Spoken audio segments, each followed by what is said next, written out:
ಇದೊಂದು ವಿಶೇಷ ಸಸ್ಯ ಮಿರಾಕಲ್ ಫ್ರೂಟ್. ಹೆಸರಲ್ಲೇ ಹೇಳುವಂತೆ ಜಾದು ಮಾಡುವ ಹಣ್ಣಿನ ಗಿಡ. ನೋಡಲು ಇದು ಮಣ್ಣಿನಲ್ಲೇ ನಾನು ಮಾಡಿದಂತಿದೆ, ಮಣ್ಣಿನಲ್ಲೆಲ್ಲ ಹೈಡ್ರೋಪೋನಿಕ್ ಸಿಸ್ಟಮ್ ನೋಡಿ.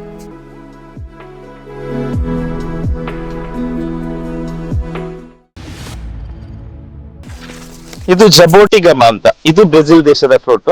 ಗಿಡದ ಬುಡದಿಂದ ಮೇಲೆವರೆಗೆ ಫುಲ್ ದ್ರಾಕ್ಷಿ ಆಕಾರದ ಹಣ್ಣು ಬಿಡ್ತದೆ, ಗೊಂಚಲಾಗಿ ತಿನ್ನಲು ಬಲು ರುಚಿ. ಬೀಜ ಇಲ್ಲ, ಸೀಡ್ಲೆಸ್ ಬರ್ತದೆ ಇದರಲ್ಲಿ. ಪೇರಳೆಯಲ್ಲಿ ತುಂಬಾ ವೆರೈಟಿ ಇದೆ. ಡೈಮಂಡ್ ಪೇರಳೆ ಅಂತ ಕೆಂಪು ಕಲರ್, ಬೀಟ್ರೂಟ್ ಪೇರಳೆ, ಇದು ಡ್ರ್ಯಾಗನ್ ಫ್ರೂಟ್, ಕ್ಯಾಕ್ಟಸ್ ಸಸ್ಯ. ಮದ್ದಿಗಾಗಿ ಉಪಯೋಗಿಸುವಂತದ್ದು ಲೆಮನ್ ಗ್ರಾಸ್. ತುಂಬಾ ಜನ ಕೇಳ್ತಾರೆ ಲೆಮನ್ ಗ್ರಾಸ್ ಯಾವ ರೀತಿ ಇರ್ತದೆ ಅಂತ. ಲೆಮನ್ ಗ್ರಾಸ್ ಪಾಟ್ ಅಲ್ಲೇ ಬೆಳೆಸುವಂತ ವಿಶೇಷ ಒಂದು ಅನನಾಸು, ಪಾಟ್ ಅನನಾಸ್ ಅಂತ ಕರಿತೇವೆ. ಒಂದು ಅನನಾಸು 2 kg ಅಷ್ಟು ತೂಕಕ್ಕೆ ಬರ್ತದೆ. ಯಾರು ಬೇಕಾದರೂ ಇದನ್ನು ಸುಲಭ ರೀತಿಯಲ್ಲಿ ಬೆಳೆಸಬಹುದು. ರೆಡ್ ಸಪೋಟ, ಕೆಂಪು ಸಪೋಟ. ಇದೊಂದು ವಿಶೇಷ ಸಸ್ಯ ಮಿರಾಕಲ್ ಫ್ರೂಟ್.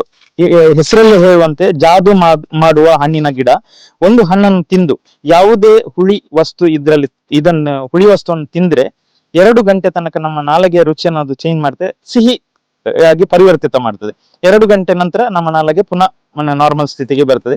ಜಾದು ಮಾಡುವಂತ ಹಣ್ಣಿನ ಗಿಡ.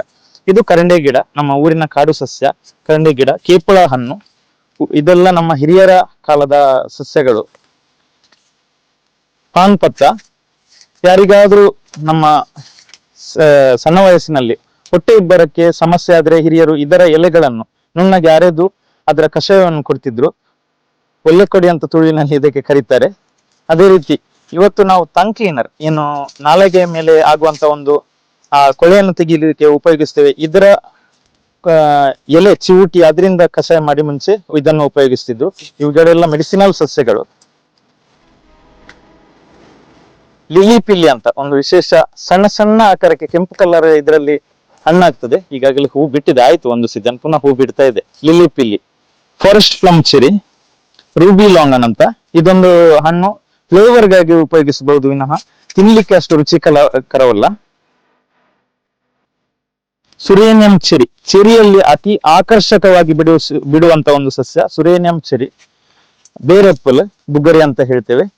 ಅಲ್ಲಿ ಕಾಣ್ತಾ ಇರೋ ದೊಡ್ಡ ಎಲೆಯಲ್ಲಿ ಸಣ್ಣ ಕಾಯಿದೆ ಫಾಲ್ಸ್ ಅಂತ ಒಂದು ಕೆಂಪು ಹಣ್ಣಾಗ್ತದೆ, ಅದು ತಿನ್ಲಿಕ್ಕೆ ತುಂಬಾ ರುಚಿ. ಜಾವಾ ಪ್ಲಮ್ ಅಥವಾ ನಾವು ಇಲ್ಲಿ ಲೋಕಲ್ ಭಾಷೆಯಲ್ಲಿ ನೇರಳೆಯಲ್ಲಿ ಇದು ಬಿಳಿ ನೇರಳೆ. ತುಂಬಾ ಜನಕ್ಕೆ ಇದು ಕೇಳ್ತಾರೆ, ನಮಗೆ ನೇರಳೆ ತುಂಬಾ ಇಷ್ಟ, ಯಾಕೆ ಇಲ್ಲಿ ನೇರಳೆ ಆಗೋದಿಲ್ಲ? ಖಂಡಿತ ಬ್ಲೂ ಕಲರ್ ನೇರಳೆ 7 ರಿಂದ 8 ವರ್ಷ ಬೇಕು. ಇದೇ ವೈಟ್ ನೇರಳೆ ನೀವು ಹಾಕಿದ್ರೆ 1 ರಿಂದ 1.5 ವರ್ಷದಲ್ಲಿ ಫಸಲು ತಮಗೆ ಸಿಗ್ತದೆ. ಗಿಡ ಮಾತ್ರ ಯೋಗ್ಯವಾದ ಗಿಡ ಅಂತೆ ಗಿಡವನ್ನೇ ಬಳಸಬೇಕು.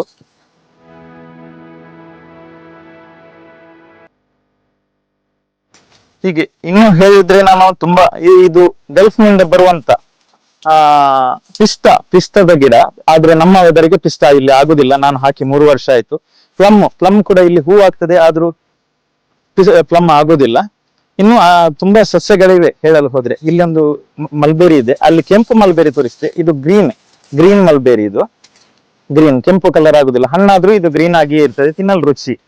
ಹೀಗೆ ತುಂಬಾ ವೆರೈಟೀಸ್ ಗಿಡಗಳು ನನ್ನಲ್ಲಿವೆ. ಅದೇ ರೀತಿ ಹೈಡ್ರೋಪೋನಿಕ್ ಅಲ್ಲಿ ನಾನು ಕೆಲವೊಂದು ಸಸ್ಯಗಳನ್ನು ಬೆಳೆಸ್ತೇನೆ, ಹಣ್ಣಿನ ಹಾಗೂ ವಿವಿಧ ತರಕಾರಿ ಗಿಡಗಳು. ನೋಡಲು ಇದು ಮಣ್ಣಿನಲ್ಲೇ ನಾನು ಮಾಡಿದಂತಿದೆ, ಮಣ್ಣಿನಲ್ಲೆಲ್ಲ ಹೈಡ್ರೋಪೋನಿಕ್ ಸಿಸ್ಟಮ್ ನೋಡಿ. ಬಡವರ ಹೈಡ್ರೋಪೋನಿಕ್ ಇದು, ಯಾಕೆಂದ್ರೆ ಸುಲಭ ರೀತಿಯಲ್ಲಿ ಮಾಡುವಂತ ಒಂದು ಕೃಷಿ ಇದು. ಇದರಲ್ಲಿ ಪುದೀನ ಬೆಳೆಸಿದ್ದೇನೆ. ಅದೇ ರೀತಿ ಶಂಕರ್ಪುರ ಮಲ್ಲಿಗೆ ಇಲ್ಲಿ ಕಾಣ್ತಾ ಇದೆ, ಇದು ಹೈಡ್ರೋಪೋನಿಕ್ ಅಲ್ಲೇ ಇದೆ ನೋಡಿ. ಖಾಲಿ ನೀರಿನಲ್ಲಿ.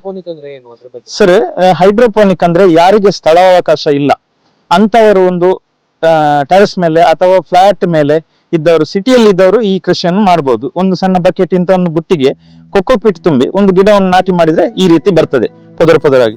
ಅದರಲ್ಲಿ ಇವತ್ತು ಸಿಟಿಗಳಲ್ಲಿ ಹೈಡ್ರೋಪಾನಿಕ್ ಯಾಕೆ ಮಾಡ್ತಾ ಇದ್ದಾರೆ ಅಂದ್ರೆ, ವೆಜಿಟೇಬಲ್ಸ್, ಕೆಮಿಕಲ್ ಇಲ್ಲದ ವೆಜಿಟೇಬಲ್ಸ್ ಮನೆಯಲ್ಲಿ ಸಿಗ್ಬೇಕಂದ್ರೆ ಫ್ಲಾಟ್ ಅಲ್ಲೂ ಹೈಡ್ರೋಪಾನಿಕ್ ಅಲ್ಲಿ ಇದನ್ನು ಗ್ರೋ ಮಾಡಬಹುದು.